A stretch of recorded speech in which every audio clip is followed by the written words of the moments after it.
Muy buenos días, hermanos. Abran sus Biblias, por favor, en Apocalipsis capítulo 2, versículos 12 y 13. Continuamos con nuestra serie expositiva del libro de Apocalipsis bajo el eslogan Jesucristo, Cordero Vencedor. Y estamos ya avanzando hoy al mensaje de la tercera iglesia de Asia Menor hacia la iglesia de Pérgamo. Y los versículos que nos corresponden hoy, versículos 12 y 13, dice así: Y escribe al ángel de la iglesia en Pérgamo, el que tiene la espada aguda de dos filos, dice esto: Yo conozco tus obras y donde moras, donde está el trono de Satanás, pero retienes mi nombre y no has negado mi fe, ni aun en los días en que Antipas, mi testigo fiel, fue muerto entre vosotros, donde mora Satanás. Nosotros vamos a estudiar en esta mañana o a introducir el mensaje a la iglesia de Pérgamo. Ya estudiamos el mensaje a la iglesia de Éfeso y el mensaje a la iglesia de Esmirna. Dijimos que una de las cosas interesantes en la iglesia de Éfeso es que ellos se habían guardado el celo por la palabra, pero habían perdido el entusiasmo inicial. Que la iglesia de Esmirna era una iglesia que estaba pasando por el amargo trago del sufrimiento o por el amargo dolor de la persecución, y que era una iglesia muy sufrida, pero el Señor les sustenta con la palabra. Y vamos a hablar hoy de Pérgamo. Pérgamo es una ciudad supremamente interesante de estas 7 ciudades a las cuales escribe. Se cree que quedaba más o menos a unos 70 kilómetros de Esmirna, una ciudad del mismo círculo de Asia Menor y una ciudad muy importante. Fue considerada en algún periodo de la historia como la capital de Asia Menor y fue también la ciudad más fuerte de la región de Misia, a unos 30 kilómetros del mar Egeo. Una ciudad muy importante, una ciudad grande, una ciudad próspera, una ciudad muy culta, muy educada y también muy religiosa y abandonada a la idolatría. Pérgamo fue una ciudad supremamente importante de esta colección o de este grupo de ciudades a las cuales el apóstol Juan les escribe. La importancia de la ciudad no solo fue a nivel económico, porque ellos producían monedas, es decir, tenían un sistema bancario de acuñar monedas y eso la hacía una ciudad muy rica y muy próspera, sino que también tuvo una gran importancia política para la región y una gran importancia en la educación. Se cree que Pérgamo era una de las ciudades más influyentes de Asia Menor en cuanto a política y en cuanto a economía. Pero no solo eso, sino que también Pérgamo fue muy importante en cuanto a educación. Era la ciudad más culta de Asia Menor en ese momento. Se debía a que tenía varios centros de instrucción, pero era muy rica en cuanto a medicina. Las mejores escuelas de medicina en el mundo en ese momento estaban en Pérgamo. Cualquiera que quería estudiar medicina podía ir a Pérgamo y allí estudiaba. Y allí se instruía. Era una ciudad con muchísima industria también textil, industria vinícola, industria de cerámicas, tenía grandes edificios, una gran arquitectura y muchos templos dedicados a la idolatría. Era una ciudad moderna realmente, era una ciudad muy codiciable para ir. Ella competía con otras ciudades en cuanto a su importancia política y económica y había logrado ganar. Se consideraba a Pérgamo en ese momento como la ciudad más rica del mundo entero. ¿Se pueden imaginar eso? Rica, influyente, poderosa, hermosa y con muchísima educación y muchísima cultura. Tenía muchísimos templos, muchísimos edificios y había sido construido en una llanura, en una parte alta de una montaña, de tal manera que el nombre Pérgamo obedece a su ubicación. Pérgamo significa elevación. Pérgamo era la ciudad elevada. Era la ciudad más elevada de Asia Menor y del mundo conocido. Una de las ciudades más importantes del Imperio Romano, porque la mayoría de sus edificios y de sus centros más importantes y sus templos habían sido construidos en la parte alta de esa montaña. De tal manera que las personas tenían que subir la cima y cuando llegaban a la montaña se encontraban con una ciudad hermosa y con una ciudad muy influyente. ¿Quién no quiere vivir en una ciudad hermosa? ¿Quién no quiere vivir en una ciudad culta, en una ciudad rica, en una ciudad próspera, en una ciudad que es reconocida en el mundo entero por su industria, por su economía y por su cultura? Todos nosotros quisiéramos vivir en ese tipo de ciudades.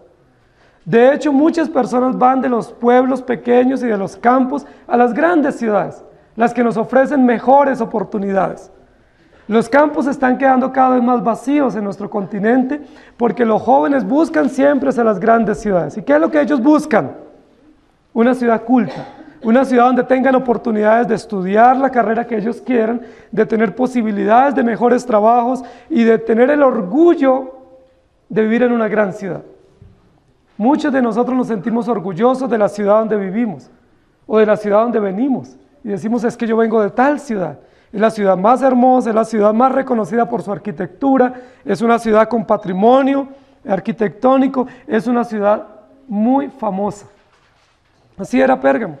Pérgamo era la ciudad famosa del mundo conocido. Su industria, su cultura, su dinero, sus edificios la hacían supremamente importante. Pero ¿saben también qué significa Pérgamo? Además de elevación, Pérgamo significa casamiento o matrimonio, o casado 2 veces. Y Pérgamo nos va a hablar de una ciudad y de una iglesia que está casada con el Estado, y que está casada o pretende o presume estar casada con Cristo y casada con el mundo también.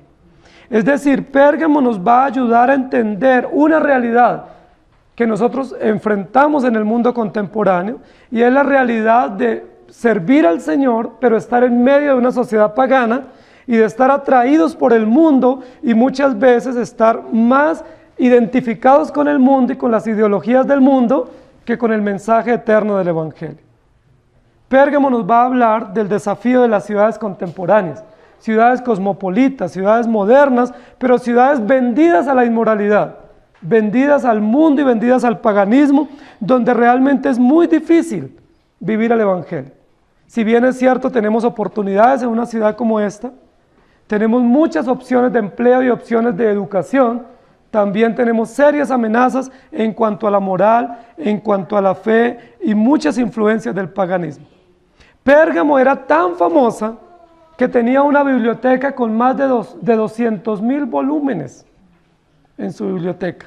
En esa época, hace 2000 años, eso era una biblioteca muy famosa. Había una biblioteca en esa época que era un poco más famosa que la de Pérgamo, y era la biblioteca de Alejandría, en Egipto. Esas 2 bibliotecas, esas 2 ciudades o esos 2 mundos competían por su importancia y por su cultura. Pero entonces el rey de Pérgamo quiso ganarle a los egipcios, y para ganarle contrató al bibliotecario de la biblioteca de Alejandría y se lo trajo. Y le dijo, trabaje para mí, porque quiero que la biblioteca de Pérgamo sea la más famosa del mundo. Y entonces, ¿saben qué hicieron los egipcios? Inmediatamente cerraron la exportación de papiros, de tal manera que no pudieran ellos producir más volúmenes. Y fue ahí donde surgió un nuevo estilo para escribir, que fueron los pergaminos. Ante ese boicot económico que los egipcios generaron contra los de Pérgamo, o contra los griegos, los de Pérgamo desarrollaron una industria nueva que no existía para la escritura, y fue los pergaminos, a través de pieles de animales. Y de ahí viene también su nombre, Pérgamo, pergamino. Y se hicieron más famosos aún, y lograron ser la primer biblioteca del mundo en esa época, porque no solamente aumentaron sus volúmenes en su biblioteca, sino que desarrollaron una nueva forma de escribir, los pergaminos. Realmente era gente muy inteligente, muy culta, con mucha industria y con mucha competitividad. Pero algo muy triste para la ciudad, era una ciudad supremamente inmoral, supremamente vendida al paganismo, supremamente vendida al culto falso, al culto pagano. Lucas 16:10 dice, el que es fiel en lo muy poco, también en lo más es fiel, y el que en lo muy poco es injusto, también en lo más es injusto. Y 1 Corintios 5:7 dice, limpiaos pues de la vieja levadura, para que seáis nueva masa como sois, sin levadura, porque nuestra Pascua, que es Cristo, ya fue sacrificada por nosotros. Y luego en Gálatas 5:9 dice, un poco de levadura fermenta toda la masa. Vamos a hablar hoy justamente de eso, de cómo cuando vivimos en contornos o en entornos tan amenazantes, en términos morales y en términos religiosos, nosotros somos permanentemente desafiados, bombardeados y muchas veces sucumbimos ante los desafíos amenazantes, inmorales del mundo que nos rodea. Vamos a ver cómo podemos vivir en medio de una sociedad pecaminosa. Cómo podemos nosotros vivir sin contaminarnos. Cómo podemos vivir sin que esa levadura pecaminosa llene nuestro corazón y leude nuestro corazón del pecado que nos rodea. Queridos hermanos, el texto dice: el que tiene la espada aguda de 2 filos, dice esto. Y ese es el título de nuestra enseñanza hoy. Él tiene la espada. Ese era uno de los símbolos que había en la ciudad de Pérgamo. En Pérgamo el emperador romano había autorizado que funcionaran unos tribunales para impartir justicia. Era tan importante la ciudad que había un tribunal que pertenecía al Imperio Romano, y el Imperio Romano o el emperador había autorizado al gobernante de esta ciudad para que él portara una espada. Y esa espada era el símbolo de la autoridad. Y le había dado tal autoridad que le había dicho: al que usted le quiera perdonar la vida, se la puede perdonar, y al que le quiera quitar la vida, se la puede quitar. Usted tiene toda potestad de quitarle la vida al que quiera, o de perdonarle la vida al que quiera. Por eso el símbolo o el ejemplo o la metáfora con la cual el Señor Jesús se presenta para esta iglesia es muy significativo. Porque para todos los creyentes de la ciudad de Pérgamo y para los ciudadanos, era un símbolo conocido de la ciudad, que su gobernador tenía una espada y podía quitarle la vida al que quisiera. Pero el Señor Jesús se presenta como el que tiene la verdadera espada y el que puede determinar sobre el futuro de una persona, de una ciudad y de una iglesia. Él tiene la espada. Solo nuestro Señor Jesucristo tiene la espada, y por lo tanto Él conoce 3 cosas de la iglesia. Él conoce 3 realidades de la iglesia que se nos van a describir a partir del versículo número 13. ¿Qué es lo que Dios conoce? ¿Qué es lo que Jesucristo conoce? Porque Él es el que posee la espada verdadera. En primer lugar, dice: yo conozco dónde moras. Es decir, yo conozco las circunstancias, conozco la realidad, conozco el entorno donde vive. ¿Y dónde era que vivía esta iglesia? Queridos hermanos, el texto bíblico nos va a decir que ellos moraban nada más ni nada menos que donde estaba el trono de Satanás. Es una descripción muy diciente, supremamente interesante, porque mientras los de Pérgamo pensaban que vivían en la ciudad más moderna, más rica, más culta y más famosa del mundo conocido, el Señor tiene otro ejemplo para referirse a esta ciudad. ¿Cuál es el nombre que recibe de parte de Dios esta ciudad? La ciudad donde mora Satanás. Y es muy importante esto, porque ya nos damos cuenta un contraste que tiene que ver con 2 reinos o con 2 modos de ver la vida. Con 2 reinos: el reino de la luz y el reino de las tinieblas, el reino de Dios y el reino de Satanás. Mientras el reino de Satanás dice que vive en una ciudad moderna y una ciudad de derecho y una ciudad famosa, el reino de la luz, o los hijos del reino de la luz, vemos que realmente se vive en una ciudad inmoral y una ciudad donde el trono de Satanás ha sido puesto para gobernar. Por supuesto, esta descripción no es nada agradable para un habitante judío y romano de esta ciudad, porque ellos querían que se les reconociera por lo que el mundo reconocía la ciudad, pero el Señor da una descripción nueva. La iglesia del Señor Jesucristo estaba viviendo o morando o cohabitando donde moraba Satanás. Ya nos damos cuenta, queridos hermanos, que si bien es cierto la ciudad representaba oportunidades de economía más estable y de educación más elevada, realmente la iglesia estaba afrontando un serio confrontamiento contra los poderes del mal.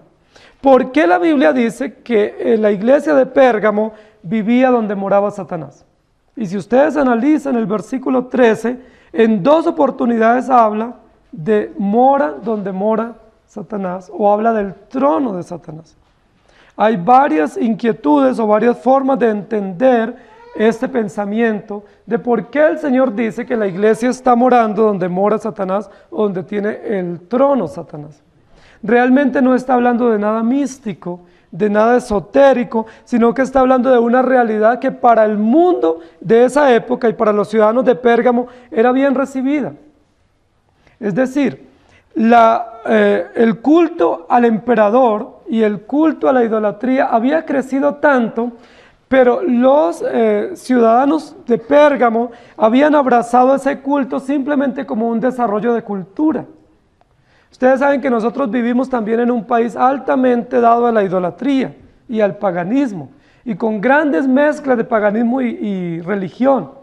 Y en muchas ciudades, más bien estos templos dedicados a estos dioses paganos son vistos como joyas arquitectónicas, o son vistos como edificios dignos de visitar para los turistas, donde se salen postales y videos y muchos turistas van a visitar estos lugares porque se venden como si fueran avances arquitectónicos o culturales de la ciudad, cuando realmente son cultos paganos. ¿Sí? Son una gran mezcla de adoración pagana. ¿Por qué el Señor llama a esta ciudad el trono de Satanás? Hay varias razones. Una de ellas, porque Pérgamo, a raíz de su cultura y de todo lo que ella vendía como propio de la ciudad, se había constituido la primera capital del mundo en religiones de misterio. Es decir, se mezclaba la adoración al emperador con la adoración a los dioses paganos y con brujería en esta ciudad. Había sido la sede del antiguo culto babilónico. Se había trasladado allí y se había construido muchísimos templos. Se le llamaba también a Pérgamo la ciudad de los templos. Tenía muchos templos, no solo a dioses paganos, sino a diosas paganas. Había un templo, por ejemplo, al dios Zeus, ¿cierto? O a Júpiter, que lo llamaban también el dios Sóter, es decir, el dios de la salvación. Imagínense. Ese es el culto que solo merece Jesucristo, nuestro Señor y Salvador. Pero ellos le habían hecho un templo a este dios griego, diciendo que era el dios de la salvación. Pero saben, también habían hecho un templo a un dios que lo llamaban Esculapio. Y lo llamaban el dios de la sanidad. Y entonces tenían un templo y habían hecho toda unas grandes edificaciones con albergues para todos los turistas y los peregrinos que iban de todo el mundo con enfermos buscando la sanidad. Hacían grandes romerías en todo el mundo porque iban a adorar a Esculapio, que era el dios de la salvación, y tenían un grande templo dedicado a este santo. ¿Quién es el dios de la sanidad? Nuestro Dios verdadero. Pero ellos se lo habían atribuido a un dios falso que era Esculapio. Este Esculapio, o ellos habían unido junto a esta adoración pagana un símbolo. Y el símbolo que habían incorporado para la adoración a este dios de la salud fue la serpiente. No se sabe si fue tomado el símbolo del Antiguo Testamento. Probablemente sí, o probablemente fue más bien un símbolo griego, pero ellos adoraban las serpientes y decían que las serpientes era el símbolo que representaba a este dios falso y que era el símbolo de la salud. Ustedes saben que hoy en día la medicina en el mundo entero tiene como símbolo una serpiente, ¿sí? Y eso viene de esta adoración a este dios pagano. Y era tanto el respeto que tenían los de Pérgamo a las serpientes, que no solamente las habían esculpido en muchos lugares, sino que permitían que las serpientes anduvieran vivas por todo el lugar, en el templo y donde estaban los albergues de los enfermos para ver si se sanaban.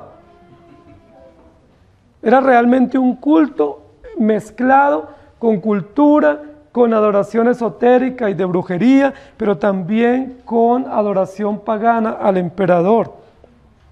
Ellos no solo adoraban a Esculapio, a Sóter, que llamaban, o Júpiter, el dios de la salvación, o a Esculapio, el dios de la salud, sino que también adoraban a Nicágora, que era una bruja, una hechicera, y la adoraban y le tenían un templo. Pero como si fuera poco, también adoraban a los gallos. y adoraban a los animales y adoraban a todo lo que encontraban. ¿Se les parece algo de lo que nosotros vivimos en nuestro país? Donde no solo se adora a santos, a imágenes, sino que se adora a serpientes, se adora al cuarzo, se adora a la luna, al sol, y hay diversos cultos permitidos. Así era en esta ciudad. Era una ciudad entregada por entero a la idolatría, entregada por entero al culto y al emperador. Fue la primera ciudad en el mundo que le rindió adoración en vivo al emperador. O sea, no solamente tenían templos que rendían culto a los emperadores muertos, sino que Pérgamo logró ganar en ser la primera ciudad que le rindió culto al emperador estando vivo. ¿Y saben cuál era el título que le daban en sus actos de adoración? César es nuestro Dios y nuestro Señor. Por eso Apocalipsis hace tanto énfasis que Jesucristo es el Rey de Reyes y Señor de Señores. No puede haber otro. Entonces, esta mezcla de religión con paganismo, con cultura, con adoración al imperio, es una mezcla supremamente peligrosa. Porque se puede ver como cultura, o se puede ver como desarrollo de pensamiento, o como libertad religiosa, pero realmente es un paganismo muy, pero muy exacerbado. Esto es lo que estaba pasando en la iglesia, en la ciudad de Pérgamo. Ustedes, queridos hermanos, ¿se imaginan cuál era parte de la amenaza que tenían los creyentes en Pérgamo?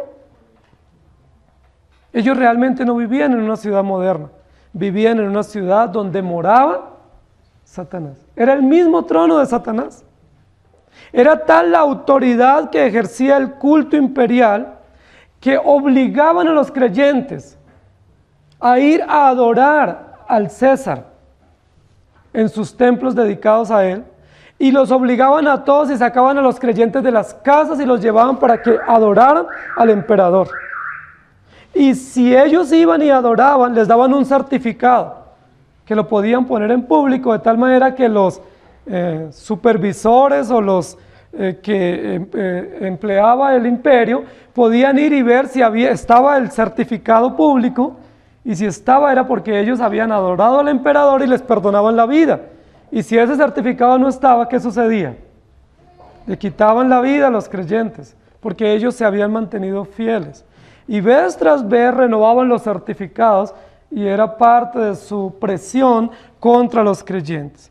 Realmente, queridos hermanos, para la iglesia en Pérgamo era una situación muy complicada ser creyentes. Porque no solamente vivían en una ciudad grande y poderosa, sino que había muchísima presión para los creyentes, donde les quitaban la vida si ellos no obedecían.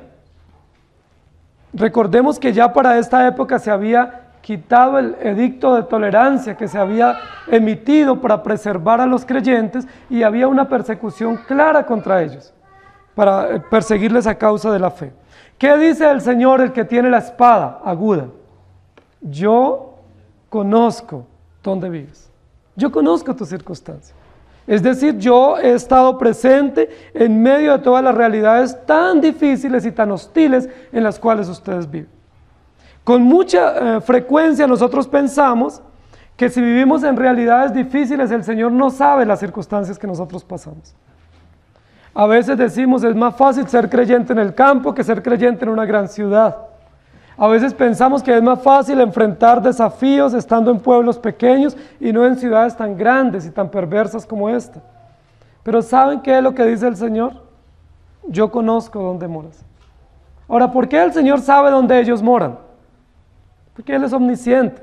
Porque Él mismo les había puesto en esta ciudad, y porque Él había hecho que la fe del Evangelio floreciera en medio de la perversión.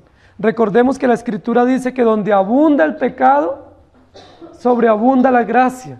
Pérgamo es un ejemplo vivo de esa realidad. Él tiene la espada, y no van a ser los romanos los que van a quitarle la vida a los creyentes, sino Dios el que hace justicia y el que guarda la iglesia y la preserva y les permite comprender que no hay comunión la luz con las tinieblas. Queridos hermanos, nosotros tenemos un privilegio. Y ese privilegio es vivir en una gran ciudad. Yo no sé si ese es el sueño que ustedes tenían, vivir en una gran ciudad, o están aquí por situaciones que no esperaron o anhelaron, pero vivimos en una gran ciudad. Es una ciudad considerada de las principales de América Latina. Una ciudad grande. Es una ciudad considerada moderna. Es una ciudad considerada importante para negocios. Es una ciudad considerada de las más cultas de América Latina. ¿Sabían eso? Una ciudad con grandes avances en la medicina, con muchos avances en diversos aspectos de la ciencia y de la economía. Es un punto obligado en América Latina para los negocios, para congresos y para grandes eventos a nivel mundial. Pero junto a todo ese desarrollo, ¿qué más tenemos en esta gran ciudad? Muchísima perversión. Ustedes y yo somos conscientes de eso. Somos conscientes que tenemos gobernantes entregados a la inmoralidad y una ciudad entregada por entero a la inmoralidad. Tenemos una ciudad grande, pero entregada por entero a la idolatría, entregada al paganismo, entregada al culto idolátrico, al culto falso. ¿Qué tenemos que hacer los creyentes? ¿Cuál es el desafío para nosotros como creyentes en medio de una sociedad perversa? No piensen que esta es la ciudad de las oportunidades. No tengamos ese sueño o esa fantasía de que esta es la ciudad donde voy a solucionar todos mis problemas. Probablemente es donde se va a poner más a prueba nuestra fe, nuestra integridad y nuestros principios, porque vivimos en una ciudad muy amenazante para la fe y la integridad de nosotros los creyentes. ¿Cuál es nuestra esperanza? El que tiene la espada aguda en su mano, porque Él conoce dónde moramos. Él mismo nos puso a vivir en esta ciudad. Él mismo ha hecho que la fe del Evangelio florezca en nuestros corazones y Él mismo nos ha preservado pese a las circunstancias hostiles en las cuales podamos vivir. Pero no pensemos que nuestra iglesia con la ciudad o con el Estado pueden estar en armonía. No pensemos que puede haber un matrimonio entre iglesia y Estado y que podemos convivir libremente y con tranquilidad sin censura. Tenemos que pensar todo lo contrario. Nosotros como iglesia somos la sal y la luz para una sociedad en crisis y para una ciudad supremamente inmoral que ha hecho matrimonio con el Estado, que ha hecho matrimonio con toda la idolatría y que piensa que todo está bien, porque reclama derechos y porque legisla a favor de derechos de minorías. Pensemos que por el contrario estamos mal como ciudad, pero en medio de eso, quien habla es el que tiene la espada aguda en su mano.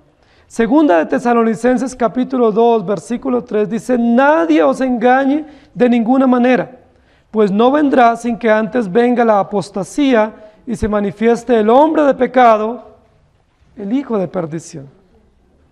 Jeremías 44, 15 y 16 dice: entonces todos los que sabían que sus mujeres habían ofrecido incienso a dioses ajenos, y todas las mujeres que estaban presentes, una gran concurrencia, y todo el pueblo que habitaba en tierra de Egipto, en Patros, respondieron a Jeremías diciendo: no escucharemos de ti la palabra que nos has hablado en nombre de Jehová. Realidad similar a la que nosotros vivimos en medio de tanta apostasía. Y en Judas capítulo 3, versículo 3 y versículo 4 dice: amados, por la gran solicitud que tenía de escribiros acerca de nuestra común salvación, me ha sido necesario escribiros exhortándoos que contendáis ardientemente por la fe que ha sido una vez dada a los santos. Porque algunos hombres han entrado encubiertamente, los que desde antes habían sido destinados para esta condenación, hombres impíos que convierten en libertinaje la gracia de nuestro Dios y niegan a Dios, el único soberano, y a nuestro Señor Jesucristo. El llamado, el encargo imperativo que nos hace el libro de Judas es que contendáis ardientemente por la fe del Evangelio. Queridos hermanos, es tan fácil en medio de situaciones como las que nosotros vivimos, mimetizarnos en esas realidades y diluir los principios del Evangelio.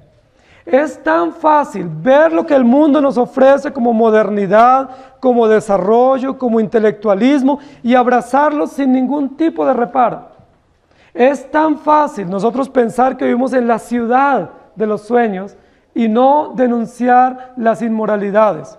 Es muy fácil pensar que vivimos en una ciudad hermosa y atractiva y no denunciar los pecados que hay en esta ciudad, que muchos de ellos se cometen con la venia de nuestros gobernantes y nuestras autoridades de toda índole. Queridos hermanos, necesitamos discernimiento.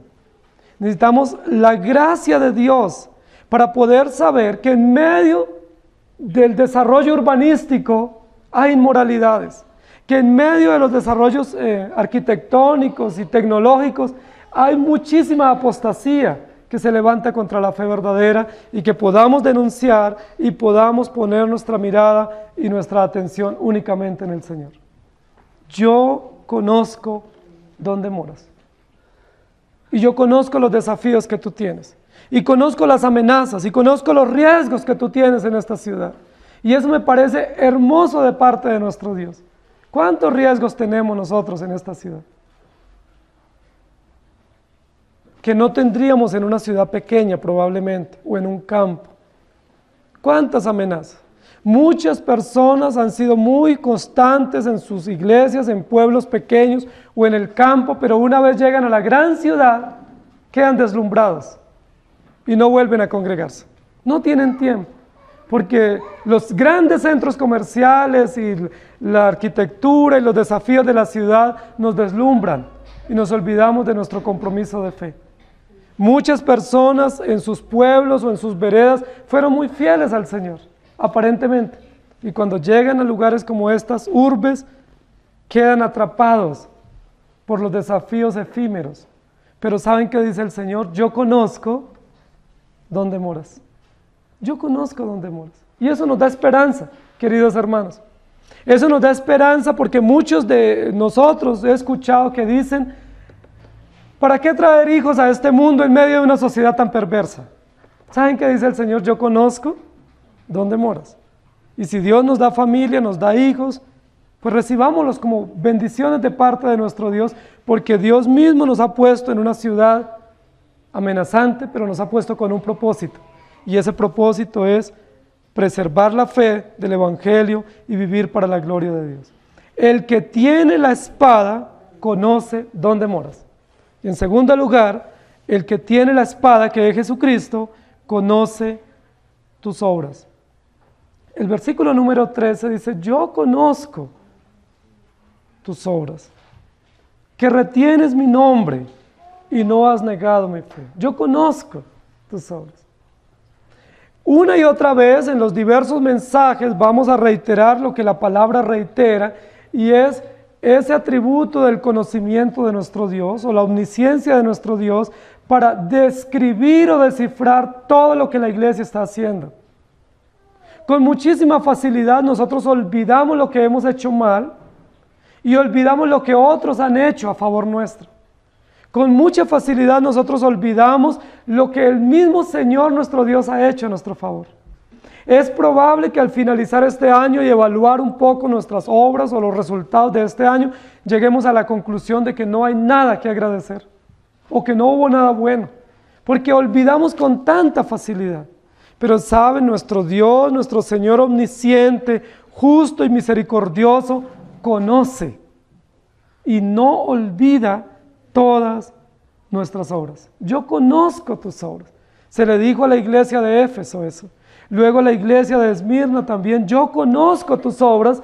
Y en tercer lugar a la iglesia de Pérgamo: yo conozco tus obras. Es decir, yo sé todo donde vive, pero no solo conozco el entorno en el cual ustedes viven, a los cuales están expuestos, a las realidades a las cuales se exponen, sino que también conozco lo que ustedes hacen. Conozco los detalles de lo que ustedes hacen. Conozco lo que ustedes se esfuerzan y cómo ustedes obran y cómo ustedes actúan. Lo conozco. ¿Quién más puede conocer nuestras obras? Solo nuestro Dios. Muchas de nuestras acciones nadie más las va a poder conocer sino nosotros y nuestro Dios. pero el texto es hermoso de reconocimiento, primero del carácter de nuestro Dios, pero también de consuelo y fortaleza para la iglesia. Yo conozco tus obras. Y una de las obras que los creyentes de Pérgamo, en medio de la amenaza imperial, habían tenido, es que retenían el nombre de Dios y no habían negado su nombre. Yo conozco tus obras. Cuánto consuelo y esperanza nos da en medio de las oposiciones y las hostilidades en las cuales vivimos, saber que el Señor conoce todo cuanto nos pasa. Saben, queridos hermanos, para la iglesia de Pérgamo, para los creyentes, era muy difícil vivir el evangelio en semejante ciudad.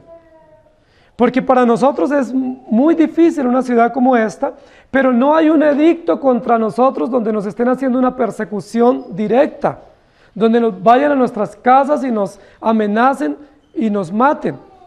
No tenemos eso, por lo menos eso no lo tenemos. Hay mucha inmoralidad, hay mucho paganismo, hay mucha idolatría en nuestra ciudad y nuestro país, pero no hay un edicto que diga van a ir de casa en casa persiguiendo creyentes y a los que les encuentren la Biblia y les pregunten si usted cree que César es el Señor y diga que no se rinde ante César, entonces le quiten la vida. Eso no lo tenemos. No sé si afortunadamente o desafortunadamente, pero por lo menos los hermanos de Pérgamo tenían esa amenaza. Para ellos era supremamente difícil reunirse. Para ellos era difícil hacer pública su fe. Para ellos era difícil salir a la calle, porque los tenían rotulados, los tenían etiquetados, porque si ellos no tenían ese certificado, los mataban con facilidad, porque habían emisarios del imperio quitándole la vida a los creyentes. Era tan difícil para ellos. ¿Ustedes se imaginan que no pueden salir a la calle con libertad? ¿O que ustedes tengan que traer la Biblia escondida? Bueno, algunos la traen por vergüenza, ¿no? Pero que la tengamos que traer escondida porque si nos ven con la Biblia nos pueden quitar la vida en el camino.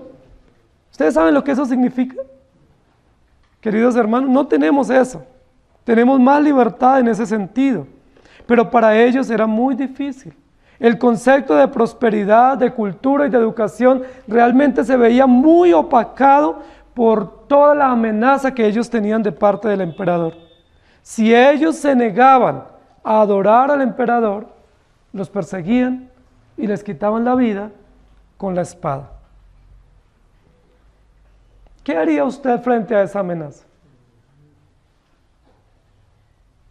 ¿Qué hace usted si alguien va a su casa con mucho poder y autoridad y le dice, si usted confiesa que es cristiano, le vamos a quitar la vida o le vamos a secuestrar sus hijos? ¿Qué haría usted? Probablemente no tenemos la firmeza o la convicción o la confianza en nuestro Dios y muy probablemente algunos neguemos a nuestro Señor como lo hizo Pedro, el discípulo. ¿Recuerdan cuando el Señor le dice, Pedro, ora porque va a estar entrando en tentación y me va a negar? ¿Recuerdan qué dijo Pedro? Señor, no olvídese, no lo haré nunca. Si me es necesario morir, moriré, pero no te negaré. Y horas más tarde, cuando se le pregunte, se le dice, ¿tú también eras seguidor de Jesús el Nazareno? ¿Recuerdan qué dijo Pedro? ¿Jesús? ¿Quién? No sé quién es, ¿de quién me habla? Y luego más adelante se le dice, pero es que el acento te delata. Ese acento, la forma de hablar, dice que tú eres seguidor de él. Dice, no conozco a ese tal. No sé de quién me habla. Queridos hermanos, nosotros permanentemente negamos a nuestro Señor. Y lo negamos con nuestras acciones, lo negamos con nuestras palabras y con nuestras convicciones también mezcladas con convicciones paganas. El Señor Jesucristo se presenta para esta iglesia como el que tiene la espada de dos filos. O como dice en otras versiones, como el que tiene la espada afilada. El que tiene la espada afilada en su mano. Recordemos que en el capítulo 1, versículo 16 dice, en su diestra tenía 7 estrellas y de su boca salía una espada aguda de 2 filos y su rostro era como el sol cuando resplandece con toda su fuerza. Con mucha frecuencia, y es lamentable que nosotros pensemos que cuando la Biblia habla de que ella es una espada, pensemos que es una espada para atacar. Y muchos de nosotros hemos visto la metáfora de la espada, o el ejemplo o la verdad que se nos transmite a través de este símbolo, como si fuera un arma ofensiva, para atacar, para el impío, para el incrédulo, para hacer justicia, para mandar al infierno al pecador. Y muchos cuando pensamos que la palabra es una espada, inmediatamente pensamos en cómo es un arma ofensiva. Pero realmente no es lo que está diciendo aquí el texto. El texto lo que está hablando aquí es de una espada puntiaguda, muy afilada, pero muy penetrante. ¿Penetrante dónde? En el corazón del creyente. Penetrante en la conciencia del creyente y penetrante en el corazón de la iglesia. No se está presentando esta espada como un arma ofensiva para traer justicia a los antagónicos de la iglesia o a los emperadores que se habían levantado fuertemente contra los creyentes, sino que esta espada es una espada propia para los creyentes ser evaluados o discernidos, o para que esa espada penetre a lo más profundo de sus propios corazones y de su propia conciencia. ¿Quién es el único que puede penetrar a lo más profundo del corazón nuestro? El Señor, a través de la espada de la palabra o la espada del Espíritu, que corta y penetra, como dice Hebreos 4:12, porque la palabra de Dios es viva y eficaz y más cortante que toda espada de dos filos y penetra. Está hablando de la misma espada, ¿no? Penetra hasta partir el alma y el espíritu, las coyunturas y los tuétanos, y discierne los pensamientos y las intenciones del corazón. Alguien pudiera decir, bueno, el Señor tiene la espada para traer justicia en defensa de la iglesia. Pero no es eso lo que está diciendo. Lo que está diciendo es, el Señor tiene la espada que penetra al corazón de la iglesia para sacar a la luz qué es lo que hay en el corazón, para sacar a la luz qué es lo que hay en la conciencia de los creyentes y para mostrar y discernir profundamente sus convicciones y sus acciones. Y ahí ya es preocupante para nosotros, porque nosotros quisiéramos que esta espada fuera para atacar en defensa nuestra y hacer juicio contra los enemigos nuestros. Pero la espada de la palabra, en primer lugar, es usada para nosotros mismos, para que escudriñe lo que hay en nuestro corazón. Y yo les pregunto, queridos hermanos, ¿qué es lo que hay en su corazón? ¿Qué hay en sus conciencias? ¿Qué es lo que hay en sus mentes? ¿Qué hay en sus acciones? Si la palabra penetrante de Dios llega a su corazón, ¿qué encuentra? Es muy probable que encuentre en el corazón nuestro la palabra lo que había en muchos judíos en la iglesia de Esmirna, que eran una sinagoga de Satanás. Es probable. Es probable que cuando esa espada aguda penetre nuestra conciencia, seamos concientizados de que en nuestro corazón no hay convicciones firmes, no hay fe verdadera, no hay solidez en nuestra obediencia y en nuestro corazón para Dios, que somos cristianos nominales, que somos cristianos simplemente porque aprendí a ir a la iglesia todos los domingos y a llevar la Biblia, que voy a la iglesia porque me siento bien, me siento cómodo o porque me gusta algún aspecto de la reunión, pero que no somos cristianos genuinos, que hemos combatido por la gracia de Dios la mentira con la verdad del Evangelio y que podemos mantenernos firmes frente a cualquier oposición. Si la palabra penetrante de Dios llega a nuestro corazón, ¿qué descubre? ¿Saben qué dice el texto? Yo conozco tus obras, que pese a que moras en una ciudad y en una realidad tan hostil, son fieles y retienen mi nombre. Ahora, eso realmente es supremamente valioso, Porque todos los demás títulos o reconocimientos que podamos recibir del hombre no tienen ningún valor. Hay muchas personas que nos dicen halagos que a veces nos agradan y a veces los creemos. Sí, como por ejemplo, tú eres una persona muy buena, tú eres muy leal, o tú eres fiel, o tú eres constante. ¿Sí? Cuando nosotros recibimos eso, tenemos que ponerlo a la luz de la palabra y decir realmente no somos así. Nosotros somos pecadores y somos malos. Y lo único que puede hacer la diferencia es la poderosa palabra de Dios que penetra a lo más profundo de nuestro corazón. En medio de semejante ciudad y semejante hostilidad, los creyentes habían sido quebrantados con la espada de la palabra. Los creyentes habían sido penetrados profundamente con la espada poderosa del Evangelio, de tal manera que ellos podían creer en Cristo y podían mantenerse firmes en medio de los ataques del enemigo. Mis queridos hermanos, lo único que puede hacer que ustedes y yo nos mantengamos firmes ante cualquier oposición es la penetrante palabra de Dios en nuestras conciencias. Y yo quiero insistir que pensemos si la palabra de Dios ha penetrado en nuestro corazón. ¿Recuerdan la parábola del sembrador? De la semilla que cae someramente y que no profundiza. Es probable que en algunos de nosotros la semilla esté tan superficial que ante cualquier viento de doctrina, cualquier amenaza, seamos movidos con facilidad. Que ante cualquier presión nosotros nos reventemos y no podamos mantener la presión de la prueba o la presión de la amenaza.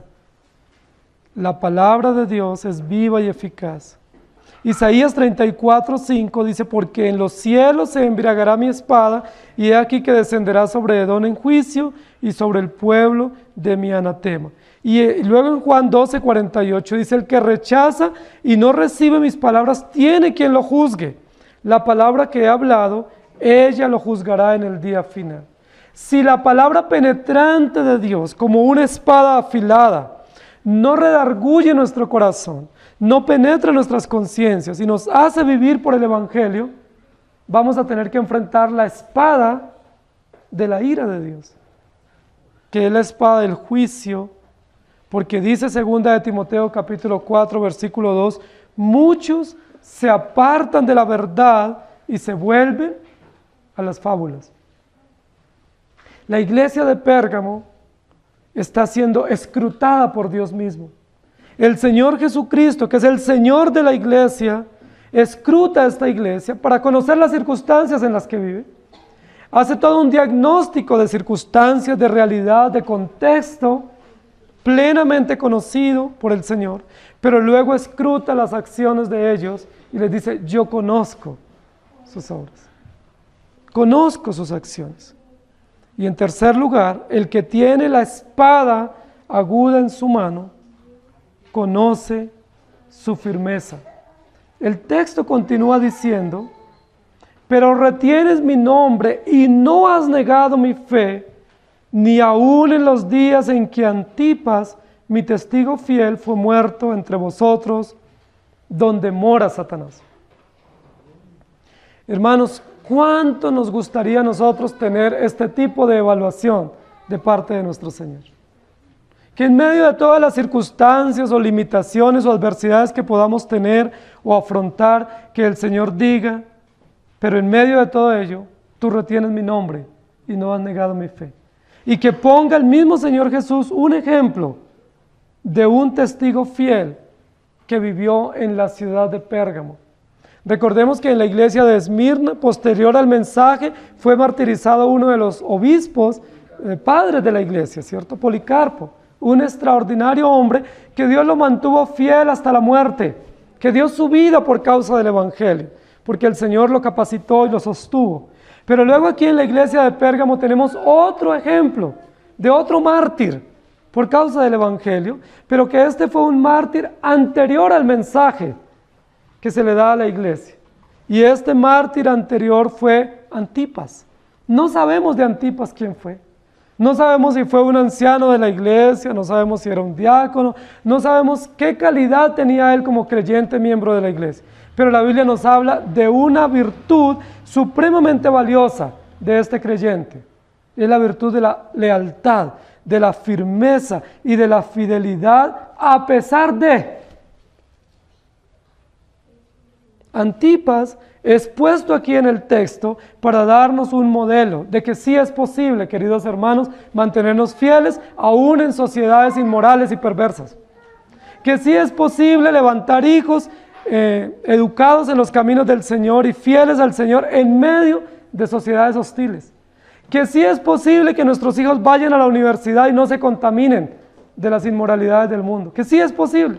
Que sí es posible trabajar en empresas en esta ciudad inmoral y nosotros no ser contaminados. Sí es posible. ¿Saben por qué es posible? Porque el Señor, que tiene su espada aguda, penetra con su palabra el corazón de sus hijos y los sostiene fieles y firmes hasta el final. La única razón para mantenernos firmes en medio de sociedades perversas es que la espada penetrante de la palabra de Dios traspase nuestro corazón. No hay otra razón. No hay prohibiciones, no hay supervisiones, no hay amenazas que valgan para el corazón nuestro y el corazón de nuestros hijos. Lo único que vale y que preserva es la palabra poderosa de Dios sembrada en lo más profundo de nuestro corazón. Antipas, dice la Biblia, es un testigo fiel. Y recordemos que lo dijimos al comienzo del libro de Apocalipsis. En este momento en el que se escribe el libro de Apocalipsis, la palabra testigo no estaba asociada a martirio, como posteriormente en el periodo de la iglesia perseguida se asoció ese concepto, que testigo es igual a mártir. Aunque no estaba asociada en ese momento, sí lo que nos está diciendo aquí la Escritura es que una persona que se mantiene fiel hasta el final, o que Dios lo mantiene fiel hasta el final, ¿cuál va a ser el resultado final por el hostigamiento de los adversarios? La muerte. Antipas fue muerto. No sabemos en qué momento fue muerto, pero lo que dice la historia es que él fue puesto sobre un buey de bronce, enrojecido y quemado, incinerado. Un hombre fiel, un testigo fiel de la iglesia, en medio de una sociedad moderna, una ciudad moderna y culta, torturando creyentes simplemente porque no se rinden ante el emperador. Nosotros vivimos en una sociedad así. Alguien pudiera decir, bueno, pero es que nadie sabe que está torturando pastores o creyentes en esta ciudad. Por lo menos no se sabe, ¿no? Pero ¿sabe quiénes están matando en el vientre? Y vivimos en una ciudad culta, ¿o no? Una de las ciudades más educadas de América Latina. Y mata más de 1000 niños diarios en el vientre, según las estadísticas. Una ciudad culta donde en promedio los niños a los 9 años están en la drogadicción en esta ciudad. Pero es una ciudad culta. Es la gran ciudad, ¿no? Con grandes inversiones y donde el mundo entero está poniendo sus ojos para negocios y para turismo. Pero esta gran ciudad también es la ciudad donde en promedio los niños a los 9 años están comenzando su actividad sexual. ¿Es una ciudad culta? ¿Es una ciudad moderna? ¿O es una ciudad donde mora Satanás? Por supuesto que sí. No podemos ser ajenos a esta realidad, queridos hermanos. Vivimos en una ciudad donde mora Satanás. Y Dios conoce todo esto, porque Él ha permitido que así sea, para que la iglesia en medio de esa amenaza muestre el poder del evangelio y del poder de la palabra, y en medio de una sociedad amenazante hayan iglesias firmes y sólidas que el Señor por su gracia mantiene firmes a pesar de. Y retienes mi nombre y no has negado mi fe. ¿Saben qué significa retener?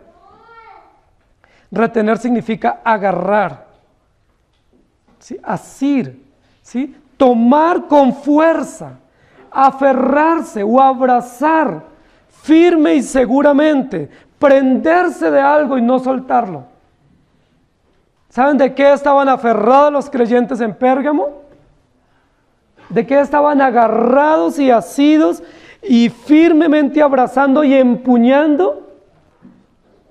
¿Saben qué? La palabra de Dios. Y eso es una buena pregunta de aplicación en el momento. ¿Usted de qué está aferrado? Mis queridos hermanos, si nosotros no estamos agarrados o abrazados o aferrados a la palabra, ¿saben qué va a pasar frente a las amenazas? ¿Qué va a pasar con sus hijos? Nosotros amamos a nuestros hijos, no queremos que les pase nada malo a nuestros hijos, pero si no estamos aferrados a la palabra, ¿qué va a pasar con ellos? Se los estamos entregando al mundo. Nosotros creemos en la doctrina del pacto, creemos que nuestros hijos pertenecen al pacto, pero esa creencia firme tiene que estar unida a una práctica diaria, a unas acciones diarias, a unos deberes diarios de fidelidad, de lealtad, de firmeza, de retener la palabra. ¿A qué se aferra usted? Es probable que usted diga, no, en esta gran ciudad estoy aferrado a hacer plata. Estoy aferrado a ser una persona con mayor oportunidades académicas. Estoy aferrado a lograr éxito y prosperidad. Pero la Biblia nos muestra acá que la única garantía para los creyentes es aferrarnos a la palabra de Dios.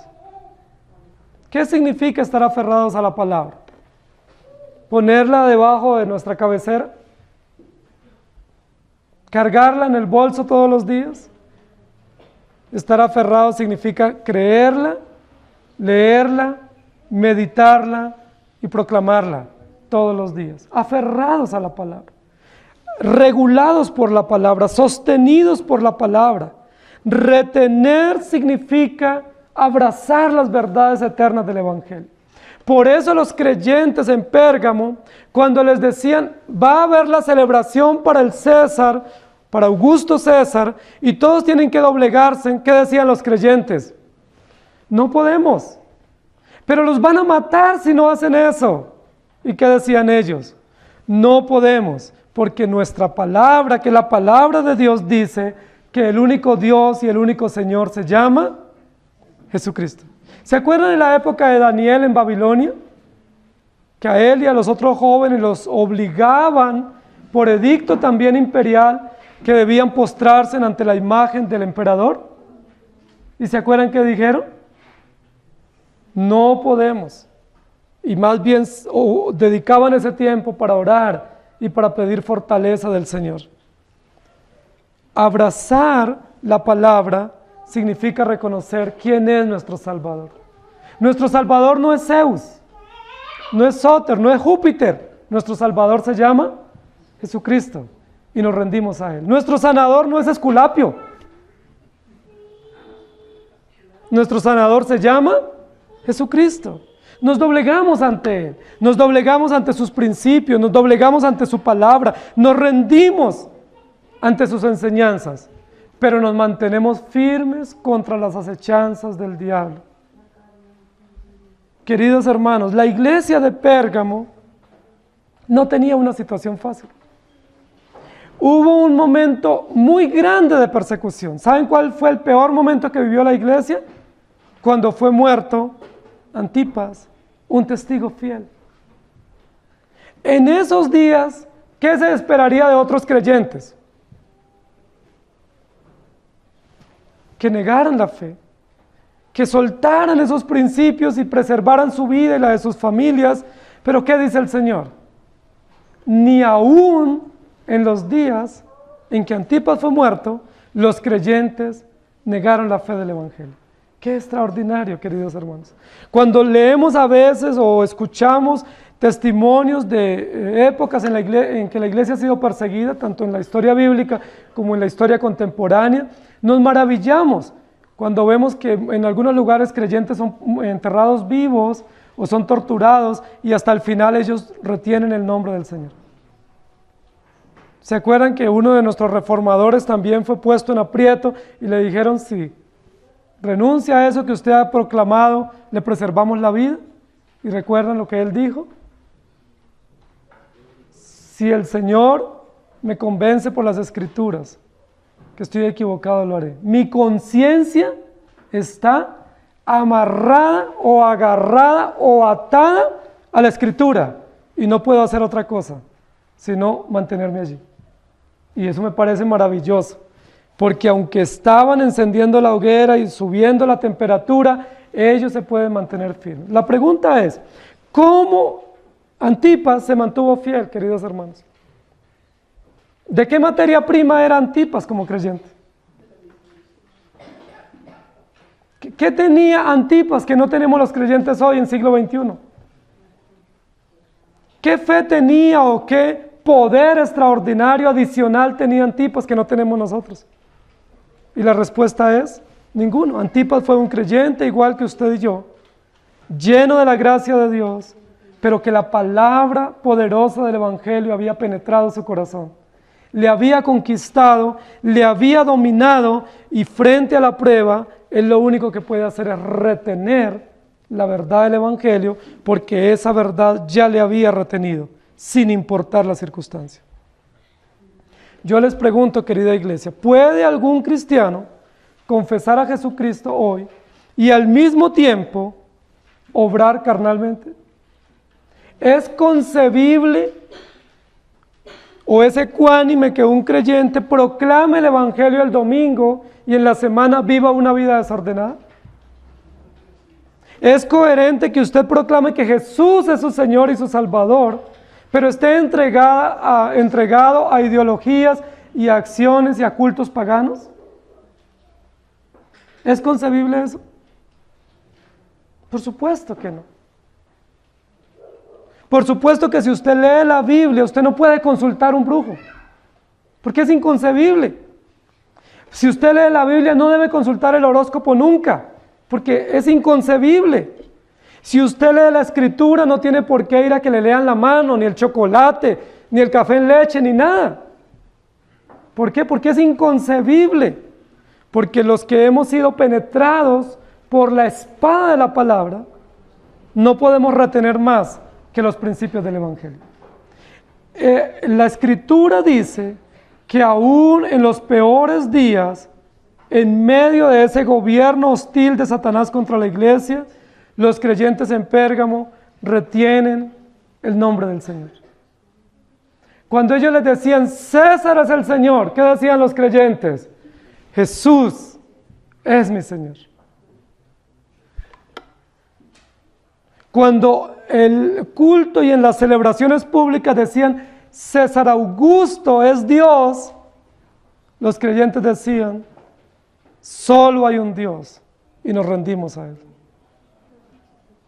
¿Retienen ustedes el nombre del Señor? Podemos decir que sí hoy, pero ¿saben quién conoce nuestras obras? El Señor. Nosotros decimos, yo retengo la palabra del Señor, pero frente a una posibilidad de una mentira, ¿por qué optamos? Por la mentira. ¿Eso qué significa? Que no retenemos la palabra del Señor. Frente a una posibilidad de trabajo, nosotros inmediatamente cambiamos un principio que decíamos que teníamos. Frente a una posibilidad de un ascenso o de una oportunidad de una amistad, nosotros rápidamente negociamos nuestros principios y nos justificamos. Con mucha facilidad decimos mentiras. ¿Y cómo la justificamos? No es que era necesario, es que me tocaba decirlo, es que si no decía eso perdía. En los negocios hacemos lo mismo, en nuestras relaciones hacemos lo mismo. La fidelidad, la lealtad, la firmeza de convicciones no es un común denominador de la iglesia contemporánea. El común denominador de la iglesia contemporánea es la lealtad, la mezcla con el mundo, el ecumenismo, el abrazar las ideologías del mundo y justificarlas como si fueran propias. Ese es el común de la iglesia hoy en día. Por eso la iglesia está así. Porque con el pragmatismo que tenemos y con el utilitarismo nosotros decimos, no, todo vale. Pero voy el domingo y le pido perdón al Señor. Hice esto en la semana, pero voy el domingo y el Señor sabe por qué lo tuve que hacer. El Señor entiende. Saben, los hermanos de la iglesia de Pérgamo no tenían esa cosmovisión. Ellos no decían, yo puedo mezclarme con el mundo, casarme con el mundo y Dios entiende. Los hermanos de Pérgamo decían, nos mantendremos firmes porque el Señor nos ha traspasado por la espada de la palabra y no tenemos otra opción sino retenerla. ¿Se acuerdan cuando la esposa de Job le dice a Job, aún retienes tu integridad? Maldice a Dios y muérete. Fácil, la cosmovisión del momento, ¿no? ¿Todavía va a la iglesia si le está yendo mal? Pues vaya a otra. O no vuelva. O échese una canita al aire. O aproveche. Retener significa haber sido retenidos primero. Retener la palabra con fidelidad significa haber disfrutado primero de la obra preciosa de la regeneración. Él tiene la espada para mostrarnos lo que hemos hecho y lo que el Señor nos está llamando. ¿Saben qué significa el nombre Antipas? Para los que están buscando nombres para sus hijos varones. Antipas significa contra todos. Y es un excelente nombre. Excelente significado para el momento en el cual se estaba viviendo. No es casual este nombre. Antipas tuvo que ir a la muerte torturado porque él, por la gracia de Dios, se mantuvo contra todos y contra todo. Antipas es un nombre que nos muestra que el creyente está llamado a ir en contravía al mundo. Y que nosotros realmente no somos ni amigos del mundo, ni el mundo puede ser amigo nuestro. Por eso nuestra familia no puede ser la del mundo, ni nuestros gustos los del mundo. Porque nosotros estamos contra todos. ¿Está usted así? ¿Somos Antipas o no? ¿Contra todos o a favor de todo?